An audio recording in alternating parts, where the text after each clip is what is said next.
Nabi menerima wahyu yang pertama. Apa dia? Iqra, kan? Iqra. Apa maksud dia? Maksudnya baca. Maksudnya agama suruh kita bertindak dengan ilmu. Nampak? Termasuklah boykot.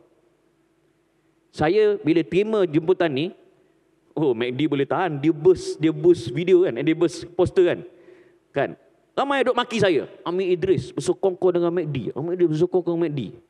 Saya kata, kita ni boykot adalah salah satu daripada tanda keimanan kita. Betul tak? Sebab nak pegang tak boleh, betul tak? Nak pegang tak boleh. Tak mampu pun, betul tak? Tapi dengan boykot ni adalah selemah-lemah iman kita. Tapi biarlah kita boykot dengan ilmu. Jangan kita nak menentang kezaliman, kita menzalimi sesama Muslim. Sahabat-sahabat kita dalam MACD, sebuah syarikat yang 100% dimiliki oleh Muslim. Dan kena faham guys, kita ada tak yang belajar perdagangan masa sekolah dulu? Tak ada ke tak ada dah subjek tu? Tuanya aku. Kita akan belajar bab franchise. Franchise, kita bayar fee dia, betul tak? Untuk guna, betul tak? Kan orang kata, kan MACD bagi burger dekat Israel. Di Israel, brand MACD digunakan oleh siapa? Nama syarikat dia Alonial, betul tak? Alonial kan? Dia bagi burger dekat tentera-tentera Israel. Dalam polisi MACD, antara peraturan dia, MACD tak boleh terlibat dengan mana-mana konflik negara. Tak boleh terlibat dengan mana-mana konflik negara. Maka, Alonial, adakah dilanggar peraturan MACD? Dilanggar, betul tak? MACD induk membeli semula pemilikan Alonial. Alonial yang selama ni berpuluh tahun memiliki MACD, tak ada dah. Dia rugi berjuta.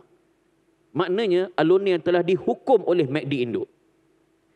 MACD di Malaysia, dia bagi sejuta kepada Palestin.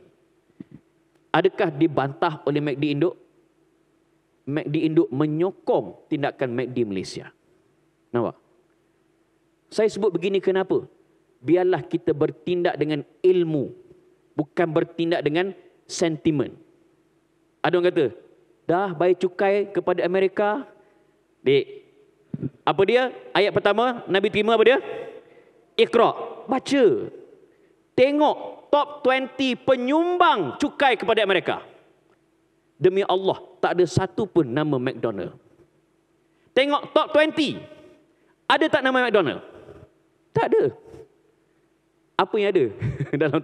dalam top 20, dalam top 40. Apa yang ada? Microsoft. Korang guna tak Microsoft Word? Ni semua baru Yahudi. Nampak? Kalau guna hujah-hujah yang selama ni duk mengata MACD lah, betul tak? Nampak tak?